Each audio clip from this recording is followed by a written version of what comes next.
माणूस सुखासाठी नेहमी धडपडत असतो, सुख कसं मिळेल याच्यासाठी प्रयत्न करत असतो, दिवसभर मरमर करतो, पैसा कमवतो, सगळं करतो आणि संध्याकाळी घरी गेल्यावर तो म्हणतो मला मी सुखी कसं राहील.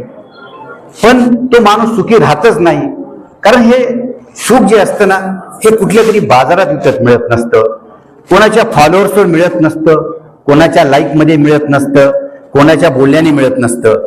समाधान सुख आणि समाधान हे आपल्या आतमध्येच असतं, फक्त ते आपल्याला शोधावं लागतं. आपण म्हणतो ना ज्याप्रमाणे हरणाच्या नाभीमध्येच कस्तुरी असते पण ती सगळीकडे फिरत राहते, तसं ते नाभीच्या सारखंच कस्तुरी सारखंच आपल्यामध्ये सुख असतं. जसं आपण डोक्यावर चष्मा ठेवलेला असताना आपल्या डोक्यावर चष्मा असतो पण आपल्याला लक्षात नसतं, ज्या वेळेला आपल्याला लक्षात येतं की चष्मा आपल्या डोक्यावरच आहे त्यावेळेला आपल्याला जो आनंद होतो तोच आनंद आपल्या जीवनाचा असतो. आणि तसंच सुख आपल्या आयुष्यामध्ये असतं. नेहमी जीवन जगताना आपण वरच्यांचा विचार करायचा नाही, आपल्या मागच्यांचा आणि खालच्यांचा विचार करायचा. तुम्हाला जीवनामध्ये सुख आणि आनंद हा भरपूर मिळेल.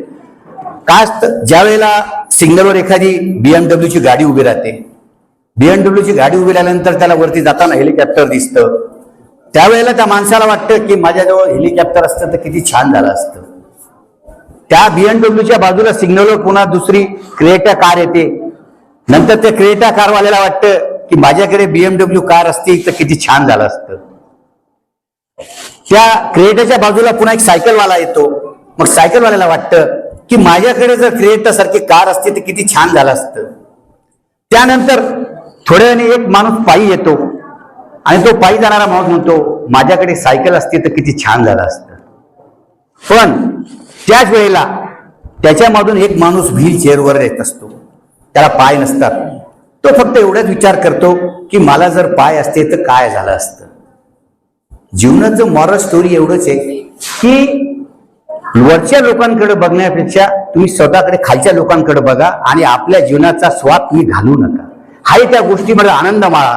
आपले मुलं बाळ फॅमिली ह्या सगळ्यांचे मय मिसळून तुम्ही राहा, तुम्हाला जीवनाचा आनंद घेता येईल. आनंद हा काही फक्त पैशावर अवलंबून नसतो, हा प्रत्येकाच्या कुटुंबावर असतो.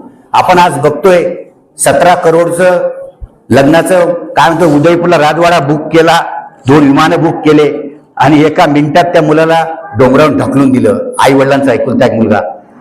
हे पहा, आयुष्यात सगळं सुख जर पैशाने विकत घेता आलं असतं ना तर अंबानी मंदिरात गेला नसता, मोठमोठे महाराजांकडे गेले नसते, कोणी अध्यात्माकडे वळालं नसतं, कोणी अल्लाचं कुराण वाचलं नसतं, कोणी हजला गेलं नसतं, कोणी मक्का मदिनाला गेलं नसतं.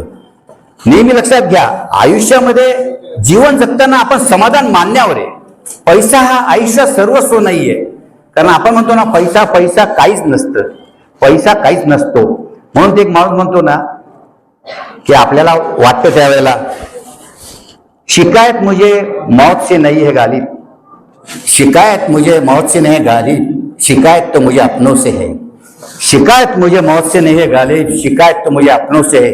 जरा सी आग क्या लगी लोग कब्र खोदने लग गए, जरा सी आग क्या लगी कब्र खोदने लग गए. असे लोक झालेले आहेत. आपण विचार करतो ना प्रत्येक गोष्टीला, समाजामध्ये काहीच नसतं. माणूस फक्त आपण म्हणतोय पैशाचं भ्रम घेऊन चालत असतो.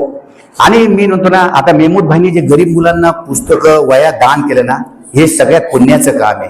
मी म्हणतो प्रत्येक माणसाने आयुष्यात, तुम्ही नेहमी सांगत असतो, माझा जोर असतो या गोष्टींवर की तुम्ही मस्जिद मंदिर याच्यामध्ये दान करू नका.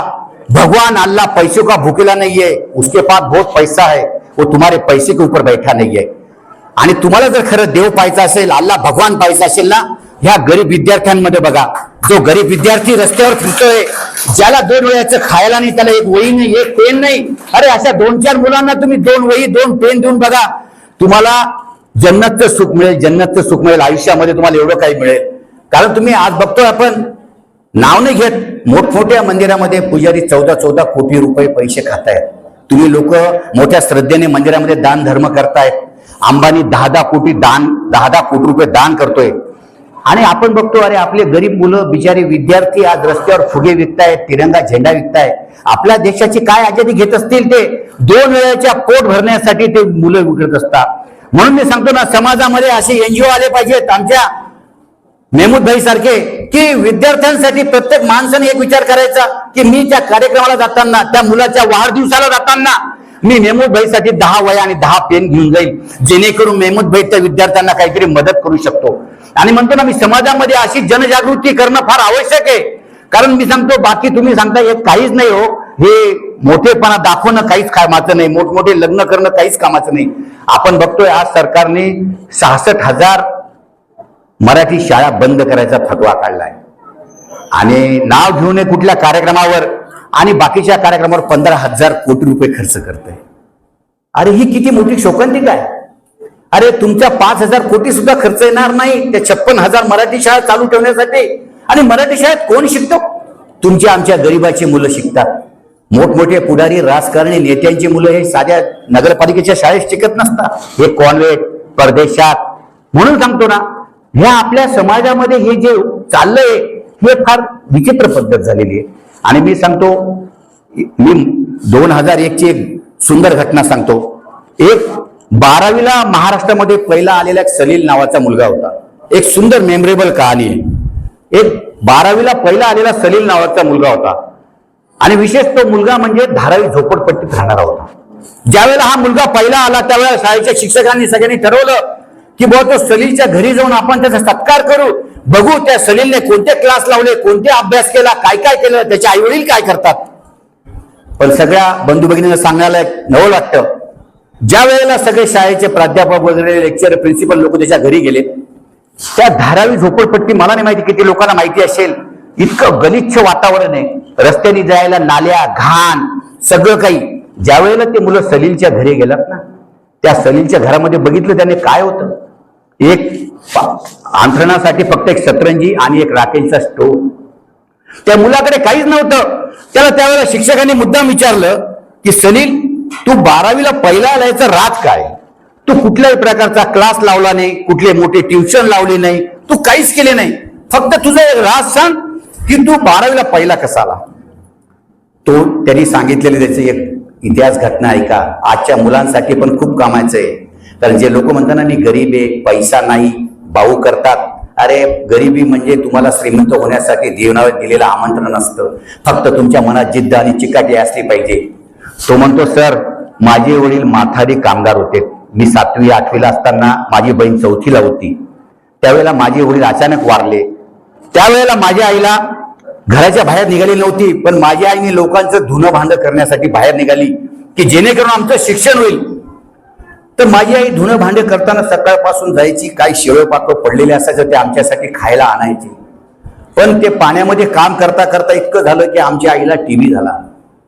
आणि सर मी 10वीच्या जवळ असताना माझी आई पण देवाज्ञा झाली, आमची आई पण वारली.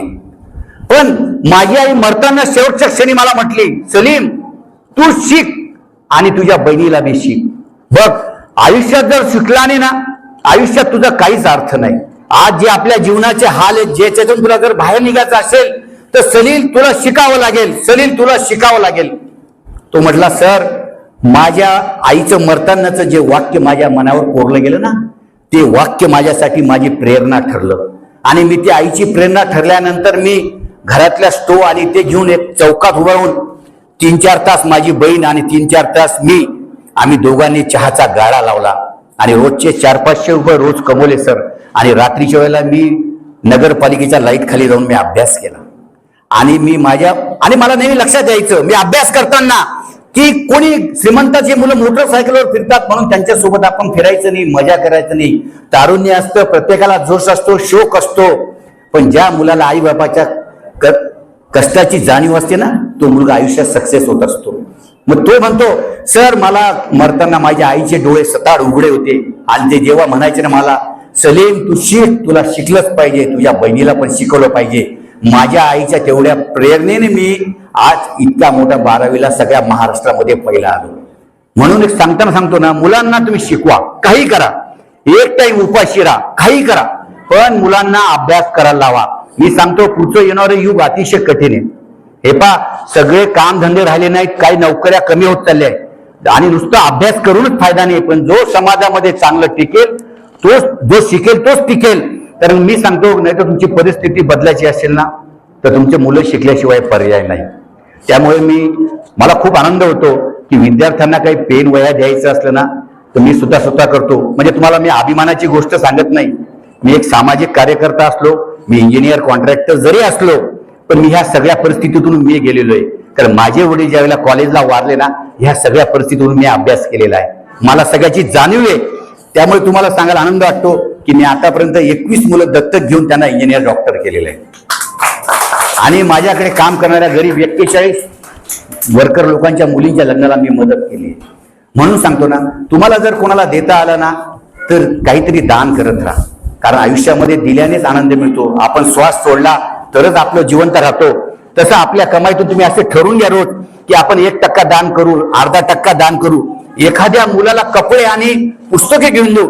एवढं जरी केलं तर आजच्या कार्यक्रमाचं सार्थक होईल असं मला वाटतं. म्हणून मी जास्त वेळ न घेता आपल्या सगळ्यांचं ज्यांना पुरस्कार मिळाले त्यांचं अभिनंदन करतो. आणि जे विद्यार्थी आले त्यांना नवीन अभ्यासाची प्रेरणा मिळो. आणि काही विद्यार्थ्यांना अजून काही लागलंच नेमत भाई तर मी माझ्याकडून सुद्धा मी स्वखुशीने देण्यास तयार हो. कारण कसं आहे, मला गुप्तदान देण्यामध्ये आनंद आहे, मला वाजागाजा करण्यात मजा वाटत नाही. त्यामुळे मी या सगळ्या कार्यक्रमाच्या आयोजकाचं याचं धन्यवाद मानतो. आणि माझे 2 शब्द ऐकून घेतल्यामुळे मी सगळ्याचे आभार व्यक्त करतो. जय हिंद, जय महाराष्ट्र.